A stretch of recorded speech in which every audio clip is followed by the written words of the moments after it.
Should we take a look at the highlights from this game then? First, I guess, big incident to look at here would be the red card for Napoli. Let's take a look for their captain. Yes, the captain Di Lorenzo playing it right back. We mentioned before about Erling Haaland loving that channel. And look, he thinks he's in space. It's a lovely pass. But he does really well, Thierry. You're talking about his actual body strength. He just when he put his right leg, he knows, there you go. That stops everything. Di Lorenzo got sent off. And it was a long ball also. I like that, the fact that you can go direct and play straight away and try to find your 9. And you love this goal, the finish. Yeah, I do. But when you have a guy like Phil Foden, they were missing him at the beginning of the season. He can find you in any way, any style. He's in the pocket. Look at where he is. He's surrounded by players, but there is only one place on the field where you have no limit. It's in the air. Ball never goes out when it's in the air. So he lifts it exactly where it should be. And that finish from Haaland, I mean, it is just, when you look at, that's why I said, nobody can talk to him when it comes to how early he did it.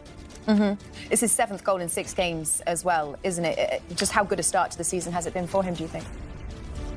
Look, we all know he will score, playing well or not playing well. I do think that what Mike has said, and Jamie also has been saying it here in England, is that he looks fresher. He looks like he had that little desire. When he played against Man United, you could see he was sharp when he was pressing, trying to hold it, trying to lead from the front, not only with goals, but with his all-around game, and that's good for Man City.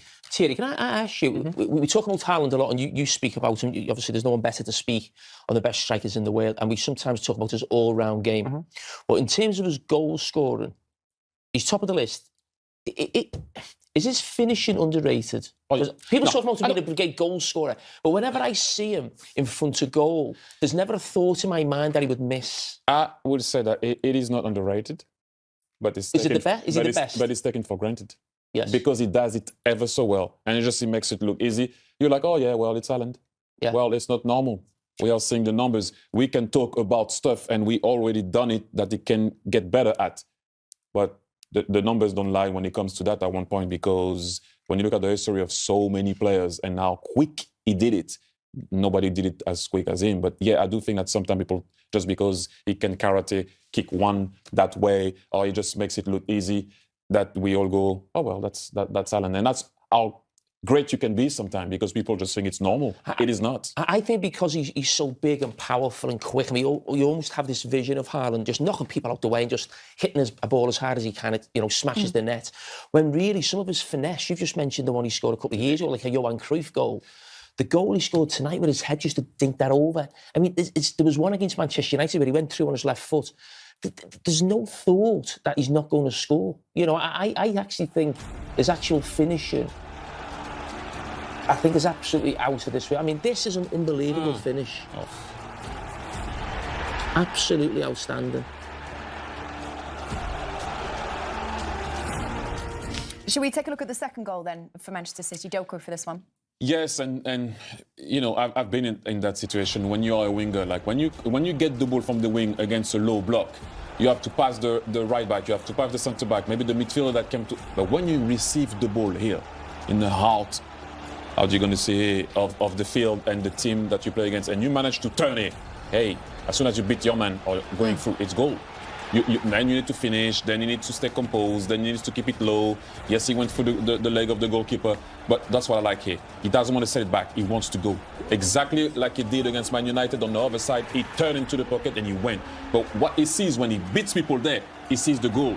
He's not like 5 yards towards where we are on the screen, towards us, to cross the ball. He can then finish. And I think, like we talked about the wingers being a bit more inside, and that's what he can bring to you. And now he only needs to work on his finishing, and it seems like that looks like it's on point at the moment.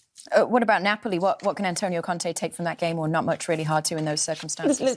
I mean, listen, you lose a player early. He changed it tactically. He brought Kevin De Bruyne off. He got to half-time at 0-0. In some ways, that's a result when you're considering the opposition that you're up against. He'd have probably just been hoping that he could have just made it a little bit more anxious for Manchester City. I think that goal in the second half came probably a little bit too quick for his liking. If he could have got to sort of 60, 70 minutes, then maybe the place starts to get a little bit nervous. OK, well, we got plenty. Importance of winning the first game in the Champions League, given how last year's group phase went. 2 goals, a clean sheet, the perfect start. Yeah, it was.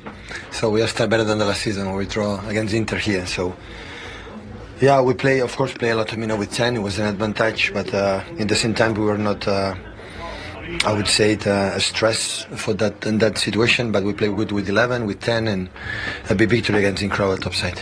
Now, Foden and Haaland were sort of involved in the move that led to Di Lorenzo getting sent off, but it was a beautiful move for the first goal, wasn't it?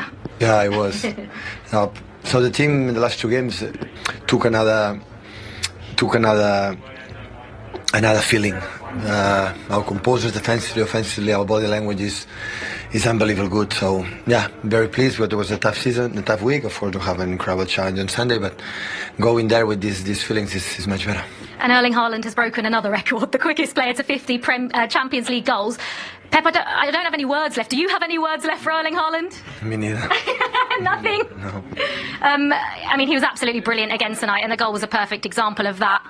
Yeah, in the first half we could have done it. So Milinko Savic was an unbelievable keeper, making incredible save. But in general, we were so solid, and Gigi, saved the goal, the ball that they should save, and yeah, really pleased for the game we played. What about Jeremy Doku as well? Individual brilliance for the second goal. In the smaller spaces, in 5 meters, it's unstoppable. So, always I said, if you come inside and you can go attack central defenders, because when you dribble central defender in front of the keeper, yeah, last 2 games was really, really good. Can it be tough playing against 10 men sometimes, especially in an Antonio Conte team with 10 men? And is patience really key?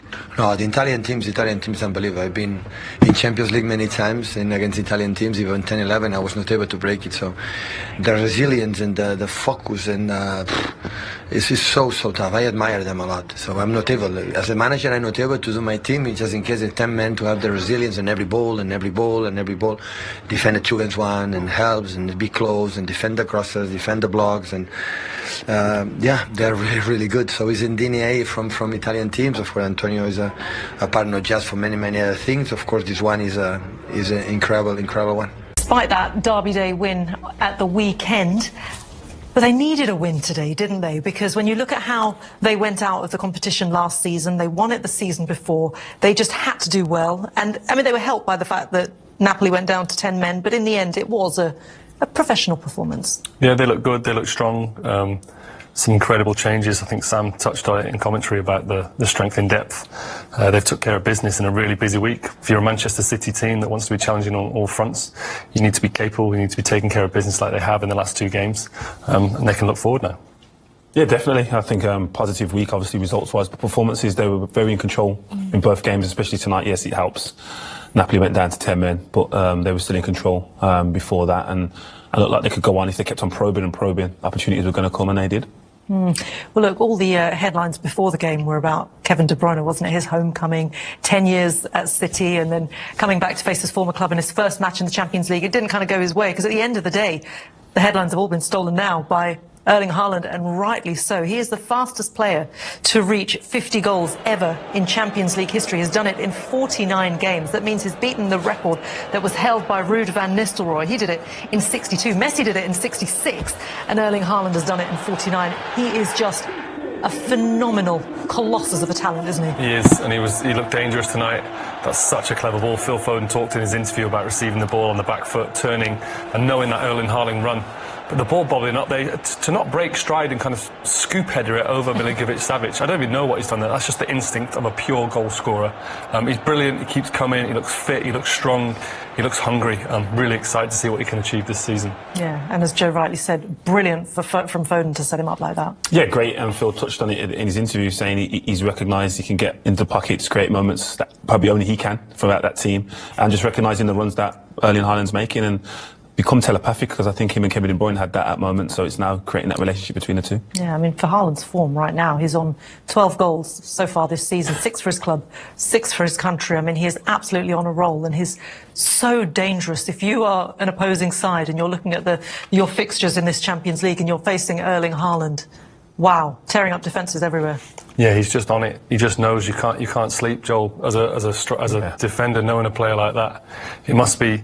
You can have a near perfect game, but as soon as you slip, even that, just looking at him on the run there, that scooped pass and to head it over the goalkeeper. Yeah, it's remarkable. Like you're saying, Joe, you're not doing anything wrong. It's just the quality that they have, and recognising that he may not be the one that's having a great game, but if he's given a moment in front of goal, he has a level of composure and confidence that just executes every chance he seems to be getting. Yeah, absolutely. Well, let's take a look at 2-0. Jeremy Doku, what a week he's had, by the way. A couple of assists in the Manchester derby, a goal tonight. He scored a couple of goals for Belgium, actually, in the international break. He's on fire, hasn't he? And actually, his improvement year on year is so impressive, isn't it? Yeah, I think even in the Club World Cup, I think he played with a level of composure. These moments aren't surprising. His ability to dribble with the ball, go past players 1v1, even if he's not having a great game, if you give him 1v1s more often than not, he will go past. It's always been a question of his end product. Does he have a level of composure and control? And I think that's what he's operated in this season. I think these bits are outstanding. We shouldn't be surprised by that. But the moment at the end, and again, it's not a clean strike, but it's a more controlled strike, and I think that's the bits that he's improved. And if he continues in this form, he'll be one of the very special players for Man City this season. How encouraging have these couple of performances been then for Jeremy Doku? Well, the talent's there. You know, he's so sharp to watch him play. Wasn't he? It was almost like a rough diamond that you just had to polish a little bit. And look, they'll be doing everything they can in training to make him improve. And he looks like a very dedicated athlete. He looks like he's on it. He wants to improve. He wants to establish himself. There's no doubt he's good enough, but he needs more consistent performances. But he started the season excellent. Like we say, to do it against the Napoli team, he'll be only looking up, only looking forward now, and wants to be a player that City can rely on. And with Marmoush out, do you think he can make that left flank his own? Definitely. I think if he's playing well, I think it is his own. I don't think anyone has the capabilities to do what he does, 1v1 especially. But it's just finding that consistency, as Joe said. I think once he gets in a rhythm, and players are different. Players, once you know you're going to start, that may offer a level of calmness to his game, knowing he's going to be selected. And the fact that he's been brought on off tonight, I think Pep knows how important he is to the left side. And how important are those wide players? Because when you look at the players that City have at their disposal, are any of them world beaters? We've got Erling Haaland up front, and we know he will do the job. We've got a decent midfield. We know they're going to do the job. You've got Donnarumma now, who you know is the best in the world. On those flanks, though, we're looking at Doku, and that's someone they can rely on now. What about the rest of the wide players? Yeah, listen, they have world-class talent. And whether it's world-class consistency, that's a different question. Like Doku on his day can go past anyone, and he's not going to be anyone someone wants to face. But it's just finding the consistency and doing it over 10, 15, 20 games and knowing. And that's the skill in itself. We can all look at one game in isolation, one moment in isolation, but to know players like Mohamed Salah, Vinicius Jr. do it for seasons and 20 games and 30 games, I think it goes underestimated. We saw Phil Foden have one of his best seasons a couple of seasons ago, and then the last one he dropped off. Do you think it was part of the bigger picture of, Manchester City just having so much internal trouble and not really being able to reach their levels? And do you feel that now that a bit of that commotion, a bit of that sort of dark period has gone and they've started afresh, even though they've had indifferent form at the start of the season, do you feel that they're kind of on the right track now to just kind of be able to hit former levels?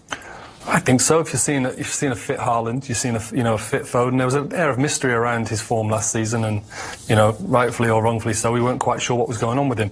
But he seems to, like I said it about Doku, like Phil Foden wants to start for this club. You saw how he celebrated in the Manchester derby. This is his club. Loved hearing him interview after the game. Love how he spoke. He's a real senior player now. So if he's fit and firing and that core is ready, it allows people like Jeremy Doku to have 2 or 3 good games and then maybe have an off game, because the spine of the team's so strong, and when you've got a good spine, that's a championship thing. Yeah. Okay. Well, let's take a look at Napoli then and get some reaction from them, because Napoli had never beaten an English side away in Europe in their history, actually. But Antonio Conte did have a good record against Pep Guardiola. Having lost today, though, it's now 4 wins for Conte, 4 wins for Pep. Let's hear it from the Italian who's speaking to Olivia. Antonio, a tough place to come, made even harder when you go down to 10 men after 20 minutes. What did you make of that performance as a whole? I think that already it's difficult to play against Manchester City 11 against 11. After 20 minutes, it was impossible. I think that also with 10 men and defensively we were really good. The 2 goals, I think that we can do much better. But I don't have anything to tell to my players, because the commitment, the attitude was good, and I think that if we continue 11-11, we could see another game, in my opinion. But we are talking about Manchester City, a fantastic team. Now we have to recover and to prepare to play the next game. But I come back to Italy with with the mentality of the team, because the team, I like the way to suffer together, and then if we are a bit accurate, I think that we cannot concede 2 goals. Did you have any complaints about the red card to Di Lorenzo? Yeah, but honestly, I didn't see again the situation. For sure, when you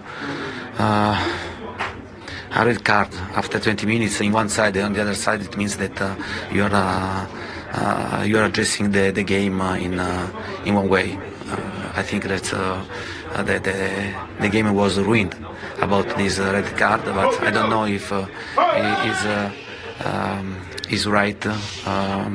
I don't know, but the decision, the referee got this decision, and we have to accept. Was it purely a tactical decision taking off Kevin De Bruyne when you went down to 10 men? Yeah, but it was the only substitution that I could do, honestly. And I was really sorry for him, because it's the game against his whole team. But I think Kevin understood very well, and I think I had only this decision, this option. Yeah, but it's okay. I think that now we need to think of the next game in the league, and then I repeat, I think that we can do well in Champions League. Thank you very much, Antonio. Thank you. Hello, everybody. Welcome along. Welcome along. It's so good to have you with us. Kate, Thierry, Jamie here. Michael Richards is over there in the studio with his favourite Man City player. My friend Philip Foden, the star. Philip, how does that feel? Come on, talk to me. Amazing. To start off the Champions League with a win. We obviously had a difficult Champions League last year, so it was very important to start off with a win tonight.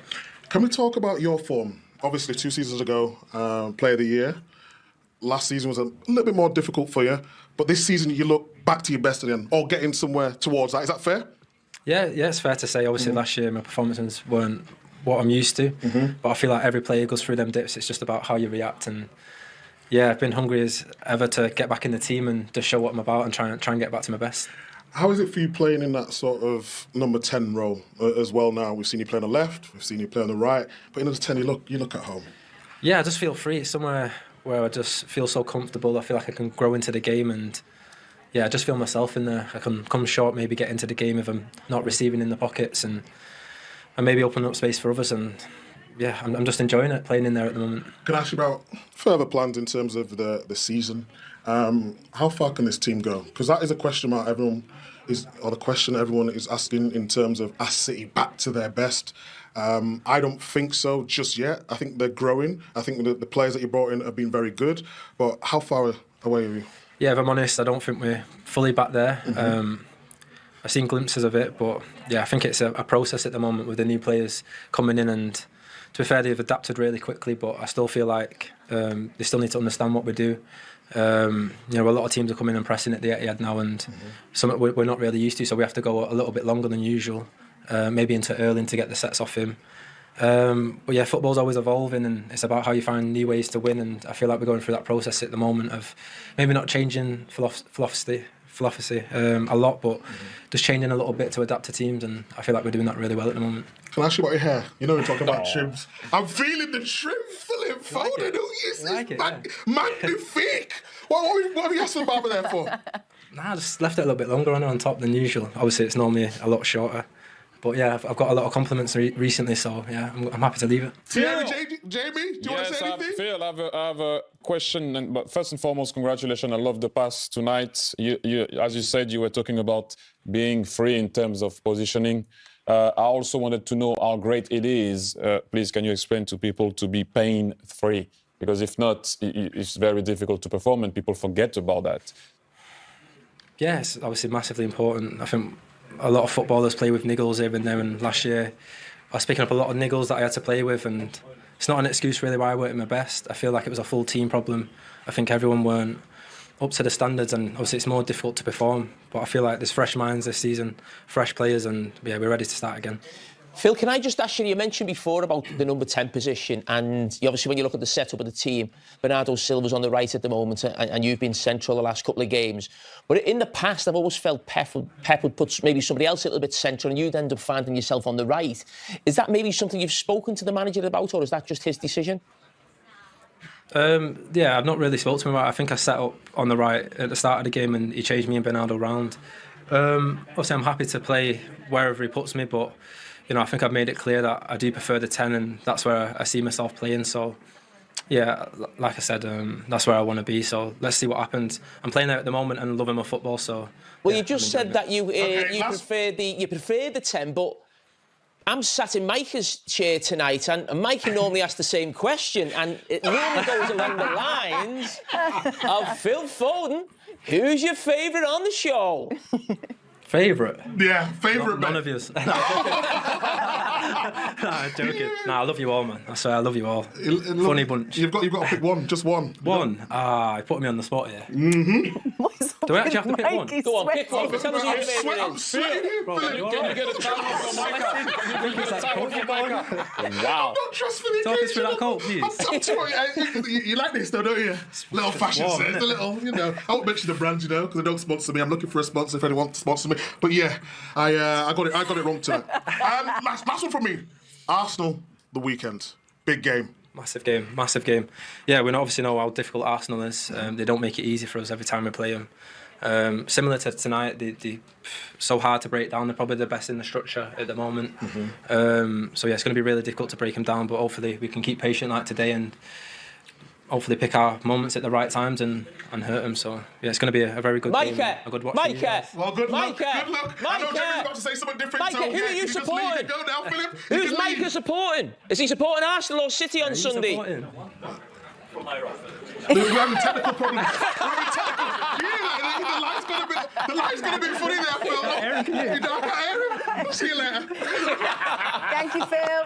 Nice one, guys. Nice to see you. Thanks, Phil. Thank you. Nice little send-off for him. Shall we go over to our favourite Yeah. Manchester City fan? Hey! What's happening? Easy work, wasn't it, Micah? Oh, it was fantastic. But you know what? We need to stay for the post-game. The post-game is going to be fantastic. We're going to have interviews. We're going to have analysis. We're going to have banter. Get your hands out of Anita's face. Anita, we can't see them. Why does he have to go in front of you? We'll see you on the other side. Why does he have to go in front of you? Welcome back. Good evening. Welcome to London. It's so good to have you with us here in our studio. Kate, Thierry, Jamie. We got Mike and Anita on the road. We'll be back out to them in the Etihad very shortly indeed. See who they can speak to over there after the game between Manchester City and Napoli. We heard Jamie's thoughts there. Just to get your thoughts on that 2-0 win for Manchester City. Not really a game that we can judge much from, I guess, because of the way it played out with Napoli going down to 10. Yes, but to be fair, right from the start, City looked way better than Napoli. Very difficult to judge it, as you said, because the captain got sent off, and rightly so. You can't even complain about that one. So it did change the game. I was personally sad for Kevin De Bruyne to leave the field. You can understand that, obviously. With one man less, you have to do a bit more work off the ball, and the coach didn't trust him. But overall, it was well deserved. It was about being patient, like Jamie said before, and they find a way, and the way they did, by the way, the pass of Phil Foden, that finish from the monster, we already know when it comes to goals and anything that happens in the box, at his age, what he did, the amount of goals, nobody can talk to him when it comes to that. And then Jeremy Doku being in the pocket, and as soon as you have a guy that can dribble on the second goal like him, being close to goal, obviously when you pass the players, you find yourself facing the net instead of being on the side. So, fair play to Haaland and Jeremy Doku. He looks like he's going to be, it's early, maybe his season. Well, I tell you what, should we go out to the Etihad, to the man who lifts us all up, makes us all feel better about ourselves and about life. Anita, how's it been with him? It's been fantastic. He brings the vibes, he brings the energy, and of course he's got all the hookups here. So you're going to hook us up with our interviews, aren't you? Yes, hopefully. I'm looking to get Pep, looking to get Foden. I need to go on that side though, so I can drag him in. Well, hold up. Talk us about the game though. Of course, Manchester City getting the win. What did you think of the performance? I think the guys in the studio there have summed it up well. The red card killed the game. for Man City, it was good for them to put back-to-back performances together. United did it ever so well. I thought Foden was outstanding. Again, I thought Doku had a really good game. And Haaland gets his goal as well. I think in terms of him last season, he was scoring goals but not necessarily playing well. I think he's playing well and scoring goals even when he's starved of the ball. You know, Napoli went into that deep block and they managed to find a way. So, all smiles here at the Etihad. Hey, have you missed me though? Because the last two nights, I'm going to say this, the figures have been fantastic. Without big beats in the studio, how do you think you're going to do tonight, eh? Micah, can you stop stepping in front of Anita, please? That would be nice. TT, don't be a party pooper. Just saying. What? We need, Poppy pooper? we need to see her too. So, So you know them human figures, Micah? Yes, go on, Jamie. Would that have anything to do with being free? No, nothing to do with being free. No. We've got to see big beats and numbers from last season. The continued support from last season is there for all to see. But can I just say, Anita, you have been magnificent. The confidence has been fantastic. Elegance, everything about you is top notch. We just need an interview now. Yeah, we do. That's on you, though. So, do you prefer me or Peter? That is the question. Oh, so you're putting me in the hot seat now when you ask all the players this.